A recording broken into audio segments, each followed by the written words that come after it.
Assalamualaikum warahmatullahi wabarakatuh. Salam. Yang terhormat Bapak Ibu Direksi, Kakak Kaki, dan semua peserta apel yang saya cintai.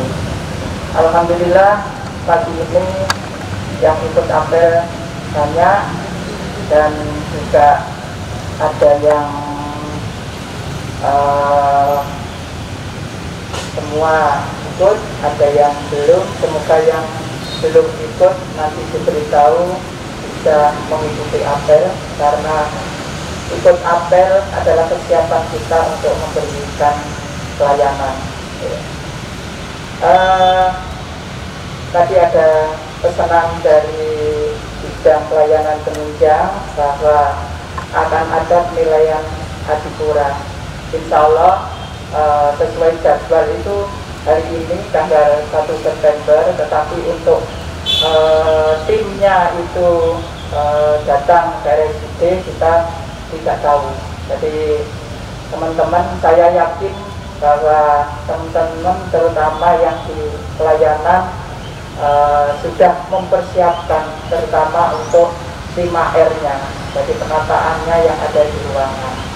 Selain itu nanti juga kemarin ada koordinasi juga, katanya akan ada lomba 5R. Jadi kelihatannya kita kalau ada lomba 5R itu aduh resik-resik makanya. Tapi sebenarnya kalau misalnya itu kita lakukan setiap hari, mungkin diadakan lomba 5R atau kebersihan atau apapun, kita akan setiap waktu untuk dinilai. Karena salah satu untuk kesiapan kita dalam pelayanan ataupun nanti dalam penilaian akreditasi itu adalah kesiapan kita. Untuk hari ini monggo yang sosialisasi dari Pokja PPK, yes, monggo siapa? Mbak Lili, yes, monggo silakan Mbak Lili.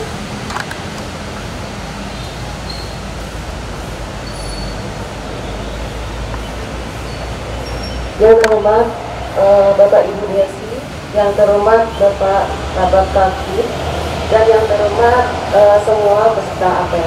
Assalamualaikum warahmatullahi wabarakatuh. Salam.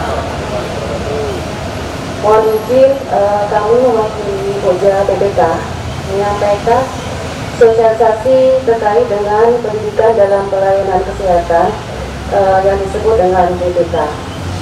Sebelumnya pada tahun 2019, Pokja PPK itu dinamakan Pokja IPKP. Di agregasi tahun 2022 berubah nama dengan Pokja PPK. Tapi untuk elemen penilaiannya kurang lebihnya sama. Untuk penilaian Pokja PPK ini lebih berfokus pada rumah sakit pendidikan. Beruntung Rumah Sakit Dr. Erosma Tuban menerima peserta didik mahasiswa, maka ikut juga dalam penilaian Pokja PPK. Di dalam Pokja PPK ini ada 6 standar penilaian.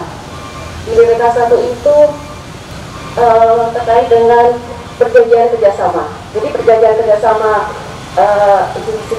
institusi pendidikan dengan RSUD itu harus minimal memuat 5 aspek, yaitu aspek dalam manajemen pengelolaan pendidikan, aspek pembiayaan, aspek SDM, aspek legal, dan aspek sarana dan prasarana.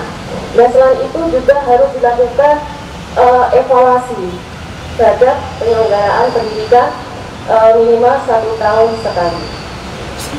Selanjutnya di penilaian PPK 2 itu terkait dengan regulasi harus ada pedoman pendidikan klinik, harus ada SPO, harus ada dokumen-dokumen yang harus terpenuhi oleh peserta didik. Selanjutnya di PPK 3 itu terkait dengan rasio perbandingan. Jadi untuk di Rumah Sakit Dr. Erosma Tuban pada penerimaan peserta didik itu ada perbandingan antara jumlah pembimbing atau pendidik dengan peserta didik atau mahasiswa itu 1:5. Jadi satu pembimbing itu 5 mahasiswa. Ini berlaku pada baik itu pendidikan, mungkin kalau ada pendidikan kedokteran, pendidikan perawat atau kebidanan, dan juga pendidikan atas yang lain. Selanjutnya juga ada rasio perbandingan antara variasi kasus dengan peserta didik, dan juga ada rasio perbandingan antara jumlah pasien dengan peserta didik. Dan di sini juga terkait dengan sarana prasarana untuk peserta didik. Jadi peserta didik atau KPD di sini paling tidak itu harus mempunyai ruang diskusi atau ruang kuliah, harus mempunyai ruang skill lab, dan juga disediakan wifi atau komputer dalam hal membuat laporan-laporan. Itu standar di PPK 3. Selanjutnya di standar PPK 4 itu terkait dengan persyaratan sebagai pembimbing kliniknya. Jadi di dalam pembimbing itu harus ada beberapa persyaratan yang harus dipenuhi. Pertama, harus mempunyai SK sebagai pembimbing klinik. Yang kedua, harus mempunyai sertifikat pelatihan pembimbing klinik atau CF. Ini merupakan wajib. Kemarin pas kita diskusi dalam bimbingan adaptasi, jadi ini istilahnya SIN-nya dijalankan sebagai pembimbing klinik. Jadi harus wajib mempunyai sertifikat. Yang ketiga, harus mempunyai EKK terkait dengan sebagai pembimbing klinik, itu harus ada.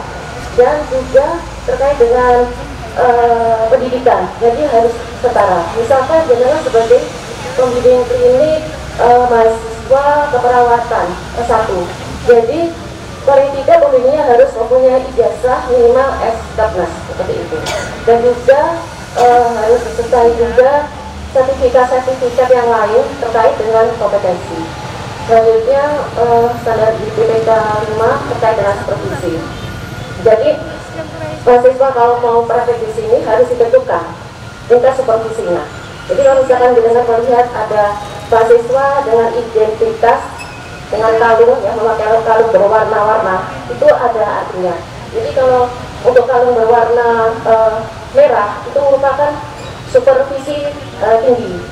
Sedangkan yang berwarna ada merah, ada biru itu supervisi moderat tinggi. Warna hijau itu supervisi moderat, dan warna kuning itu supervisi moderat, dan warna hijau itu merupakan supervisi rendah. Ya, itu jadi ada artinya. Dengan adanya tingkat supervisi ini mempermudah sebagai pendidik atau pembimbing untuk mengevaluasi sesuai dengan tingkat kompetensinya. Sedangkan pembimbing itu selain mengevaluasi dari segi kompetensi mahasiswa kecil, itu juga harus mengevaluasi dengan mutu, ya, mutu peserta didik. Misalkan peserta didik itu dilakukan observasi apakah melakukan 5 momen cuci tangan, 6 langkah cuci tangan, juga melakukan penerapan sasaran keselamatan pasien, dan juga mengenai pemberian obat yang aman. Itu harus diobservasi. Nanti ada teknis yang harus diisi. Selain itu, dengan peningkatan mutu keselamatan pasien, jadi harus ada juga survei tingkat kepuasan terhadap mahasiswa. Jadi yang disurvei itu adalah pasien. Apakah dengan adanya mahasiswa itu pasien merasa nyaman, apakah tidak terganggu, dan apakah dengan adanya peserta didik pasien masih ada rasa kepercayaan terhadap pelayanan di rumah sakit. Itu selanjutnya di standar penilaian target yang ke-6 itu terkait dengan program orientasi peserta didik. Jadi peserta didik yang masuk di rumah sakit wajib untuk dilakukan orientasi. Orientasinya mengenai program peningkatan mutu keselamatan pasien, program PPI, terus mengenai PKPO, terus sasaran keselamatan pasien, YHD, dan K3. Setelah itu setelah melakukan orientasi wajib dikeluarkan bukti sertifikat telah melakukan orientasi. Demikian yang bisa saya sampaikan. Kurang lebihnya mohon maaf. Terima kasih. Wassalamualaikum warahmatullahi wabarakatuh.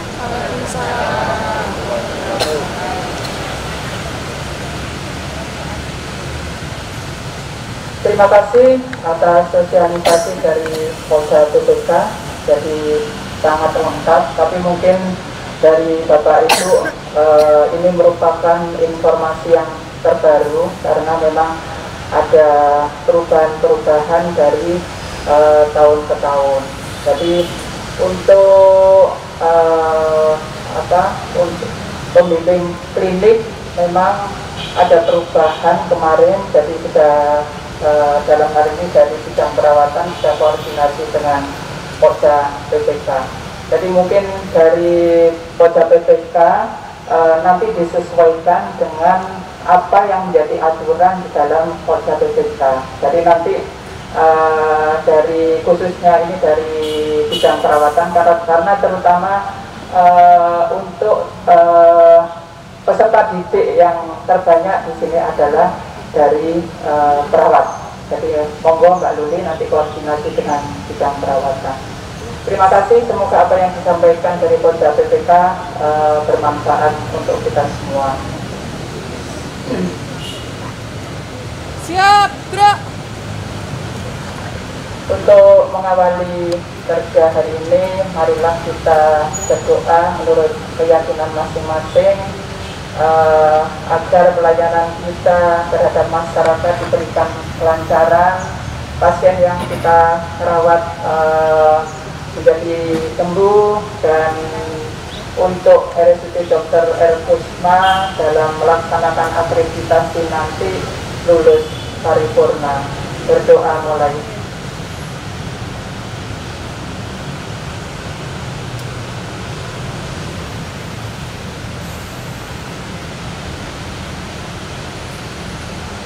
Selesai.